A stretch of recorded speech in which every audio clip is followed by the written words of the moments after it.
All right, let's dive into this whole night agent thing. Everyone seems to be talking about it. Um, I'm really curious to get into like why this Netflix show, based on a book by Matthew Quirk, why it just blew up like this. Yeah. I think people just love a good, kind of like good versus evil story. And this one is a bit more complex than like, just a shoot 'em up. Yeah. It's got a little more to It's it. got you thinking, like, okay, who can we really trust here? And it's got some, some kind of over-the-top action. It's like they're winking at you. You're like, yeah, we're just having fun with this. Yeah, exactly. Like they strike a balance. And I think that's why it works. All the action and twists keep you on the edge of your seat. And then you've got this whole other layer of political intrigue from Quirk's book. Right. Really adds some depth. Yeah, so it's not just like totally out there, it feels grounded. Even though, yeah, it's definitely heightened reality. We're talking conspiracies that go, Well, all the way to the top. yeah, to the top. And that's where Peter Sutherland comes in. He's not like some super spy. He's just an FBI agent stuck in this boring basement job at the White House until he picks up the phone on this rarely used emergency hotline. And then his whole world changes. Just wrong place, right time, huh? Yeah. But I think that's why people like him so much. Yeah. He's not some superhero. We can see ourselves in him. He makes mistakes. He's an average guy in this crazy situation. Totally. And it makes his journey even more exciting. He's thinking on his feet, making choices, and there are consequences, real consequences. Yeah, he's not just reacting. He's learning as he goes. Exactly. You can see him changing. And it's not all, it's not all just physical danger either. You see him struggling emotionally, too. Yeah, He absolutely. gets knocked down, but he always gets back up. I think that's what people connect. It's that resilience. He's not just surviving, he's thriving. Yeah, And we all want to do that. exactly. So we root for him. And I got to say, having an Oscar nominee as the lead actor doesn't hurt. Yeah. I mean, that definitely adds some, star power. But honestly, the whole cast is fantastic. Even the smaller roles. Everyone's just so good. I agree. They really bring those characters to life. It's not just like you're watching like archetypes, Right. They feel like real people. Yeah, and you see, like, even the bad guys, Yeah. they have their reasons. They're not just, pure evil or whatever. Yeah, there are layers there. It makes them more interesting. More human. More human, yeah. So it's not just straight up good versus evil, huh? There's some gray area in there. Absolutely. Lots of gray area. Yeah. And that keeps it interesting. Keeps you guessing. You never know who to trust. Who's really on which It side? makes those crazy action scenes even more fun. Yeah, because you're so invested. Yeah, you care about what happens. It's not just like mindless action. Exactly. It's all connected. And then you've got these quieter moments in between. Yeah, the show lets you breathe. Yeah. Process what you've just seen. And it's in those moments that you really see how good the writing is. Yeah, Sean Ryan, he knows what he's doing. He's not just about explosions and car chases. He wants to show the human side of it all. Right. The impact it has on everyone. The pub. Cost, yeah. And he did that so well with The Shield. Totally. So he brings that to this show too. Makes it feel familiar, but also unpredictable. You never know what's going to happen next. And the fact that it's based on a novel, Yeah. it adds that kind of literary quality, You can tell they took their time with it. It's well crafted, the Yeah. dialogue, the characters. It's not just some cheap cash grab. It's a real thriller. Yeah. Respects the source material, Mm. but also adds something new. So we've got the action, the intrigue, Yeah. the moral dilemmas, the great cast. But let's talk about the visuals, Yeah. because those were really striking. Even just the trailers, they were like mini action movies. Yeah, visually it's a really strong show. The action is so well done. The cinematography is just really stylish, and the use of color, the lighting, it creates this like hyper real atmosphere. And the locations. I mean, from the White House to all those shady international How places. does it feel grand? Yeah, cinematic. Definitely cinematic. And I think that adds to the emply, the Yeah. whole addictiveness of it. It's escapism, but it's also grounded enough that you think, maybe, just maybe, this could be real. Yeah, that's what good storytelling does. Makes you to another world. It makes you think about your own. Exactly. So we've talked about why it's so captivating, but let's get into some specifics. Like, what are some of the elements that stand out to you?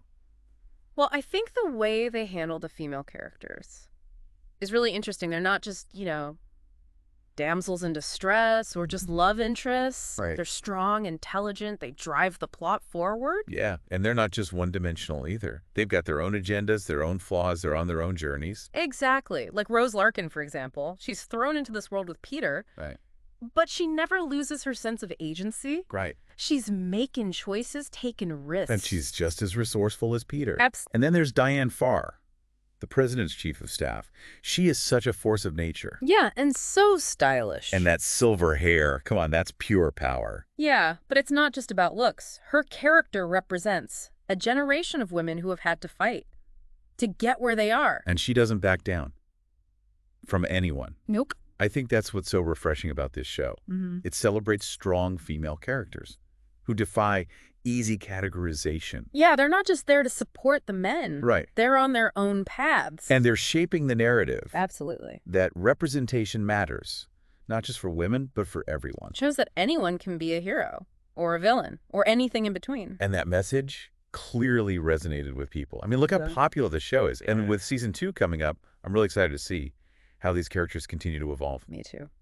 And speaking of season 2, let's move on to what we know so far about Peter's next chapter. So season 2 picks up with Peter. Now he's a full-fledged night agent. No more, answering phones in the basement. You know, we're basement duty. Oh, he's gone global. International espionage. I bet that's going to look incredible on screen. You know, from those dark corridors to like, I don't know, some bustling marketplace in Marrakesh or something. Right. The creators have said season 2 is going to be even bigger. Visually, I mean. More locations, more characters. And bigger action. Oh, yeah. I mean, they blew up a whole train car in season 1. What are they going to do this time? I have no idea, but I'm sure it'll be something spectacular. But beyond the visuals, I'm really curious to see how Peter handles this transition. Yeah, I mean, he was kind of thrown into the deep end in season 1. Right. He went from being a kind of disillusioned FBI agent to facing down assassins. And uncovering these huge conspiracies. Exactly. So what happens now? How does he cope with all that? Yeah, how does he deal with the emotional and psychological impact? Right, because he's got this strong moral compass. He's not just going to become a killer, you know? No, and I think that's what makes him so interesting. He's constantly wrestling with these tough choices. The consequences of his actions? Yeah, and the stakes are higher now? He's on the world stage. It's not just about America anymore. He's dealing with global threats. So it's not just about stopping the bad guys. It's about understanding them. Their motivations. Why they do what they do. And I think that's where the political intrigue from Quirk's book really comes into play. Yeah, we're going to see how Peter's actions affect things on a global scale. How they ripple outward. And he's not just a pawn anymore. He's a major player. And his choices have real weight. Exactly. And speaking of new players, we've got some new characters joining the cast. Yeah, and they're not just there for show. No, they represent different factions, different ideologies. Okay, test Peter's loyalties. And force him to make even tougher decisions. So it's like a whole new level of mind games and manipulation. It's a chess game, and Peter's right in the middle of it. Trying to figure out who's playing him. Who to trust. And ultimately, which side he's really on. And with the addition of a seasoned night action operative as his handler, the lines between mentor and manipulator might get a little blurry. So even the people who are supposed to be guiding him could have their own agendas. It's a world where you can't trust anyone. Yeah, Peter can't catch a break. But that's what keeps us hooked. That tension, the uncertainty. You never know what's going to happen next. And it's not just about the external threats. It's about what's going on inside Peter. The moral compromises he has to make. The toll it takes on him. Can he stay true to himself in this world? That's the question. Season 2 seems to be asking. Big questions. But those are the best kind. The ones that make you think and feel. And connect with the characters. That's what makes The Night Agent so good. It's not just mindless entertainment. It's got substance. It's got heart. And it's got a lot of action. Speaking of heart, what about Rose? What's happening with her in season 2? I mean, she was so important to Peter in season 1. Yeah, they had a real connection. But things are going to be different now. Because Peter's off on these missions. And Rose is trying to rebuild her life. So there's going to be distance between them. Physical and emotional distance. Which is tough on any relationship. It's going to force them to confront their own vulnerabilities. Their fears. What they really want. For themselves and for each other. Right. So it'll be interesting to see if their bond can survive all that. I hope so. Yeah. They had such a great chemistry. Yeah, they brought out the best in each other. But this is The Night Agent, so I'm prepared for anything. Me too. No one is safe in this world. So what about that big conspiracy? Yeah. From season 1? Are we going to get any answers? I think so. The creators have said Season 2 will delve deeper into the world of night action So we'll learn more about who's really in control. and what they're after. And the stakes are higher now because Peter's a part of it. Can he change the system from within? Or will he be corrupted by it?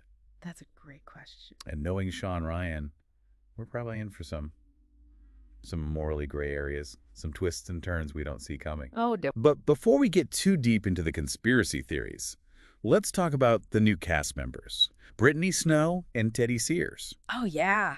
People are excited about them. So let's break down who they're playing and what it might mean for the story. So Brittany Snow, she's done some thrillers before. Right. Oh yeah, she can handle this kind of role. So who is she playing? Her character is Olivia Swan, Mm. and it sounds like she's part of that British family. The one with all the power and secrets. Exactly. So we might get into some royal intrigue this season. Maybe even some skeletons in the closet. Ooh, I like it. And Teddy Sears, what about him? He's playing Ben Almora, a former soldier, Okay. but there are hints that he's been framed for something. Interesting. So he might not be who he seems at first, Right, more moral ambiguity. which fits perfectly with the show. Yeah, you never know who to trust. And the fact that he's ex-military. Makes you think about loyalty, betrayal, the things soldiers go through. The psychological toll. Exactly. It adds another layer to the story. It's not just spies and politicians anymore. We're seeing the impact on the people who fight for their country. And how those experiences shape them. So with all these new characters and this global scope, Mm-hmm. what are you hoping to see in season 2? Well, I want to see how Peter handles this new level of responsibility. He's calling the shots now. Right. He's not just following orders anymore. His decisions have bigger consequences. Global consequences. And it's not just about reacting anymore, It's about anticipating threats, trying to prevent them. which means he's got to be a few steps ahead. Exactly. And that's going to be tough for him. Because he doesn't like to compromise. He's got a strong moral code. So it'll be interesting to see if he can stay true to himself in this world of espionage. Yep. Can he make a difference without becoming? One of them. Exactly. And what about Rose? I'm really curious about her arc. I think season 2 is about her finding her own strength. Independent of Peter. Right, because she was pulled into this. Because of him. And she went through a lot. Trauma, loss. So how does she deal with that? Does she stay connected to Peter's world? Or does she walk away? Big questions. I'm rooting for them. I thought they were great together. They had a special connection. But who knows? Maybe it's not meant to be. But even if they don't end up together, I think they'll always be connected. By what they went through. That shared experience. Okay, but what about the conspiracy? That cliffhanger at the end of season 1. Yeah, who is behind it all? What were they trying to do? I'm sure we'll get some answers. The creators have said season 2 will build on the first season. So we're not starting from scratch. No, there's a bigger story here. And don't forget, this show is based on a book. So there's a blueprint. Which gives me confidence that they know where they're going with this. It's not just random events. That's a plan. A purpose. And that makes it more engaging. You're not just passively watching. You're invested in the story. And you want to know what happens next? Okay, well, I am officially hooked. Can't wait for season 2. Until then, I'm going to rewatch season 1. I'm going to be looking for clues. And coming up with theories. It's all part of the fun. It shows how good the show is. That it sparks these conversations. And it gets people thinking. It's more than just a TV show. That's a phenomenon. Yeah, it really is. So, to everyone listening, if you haven't seen The Night Agent yet, what are you waiting for? It's a wild ride. Full of action, intrigue. And great characters. And join us back here when season 2 drops. We'll be diving deep into all the new twists and turns. Until then, stay vigilant. And remember, in the world of The Night Agent, trust no one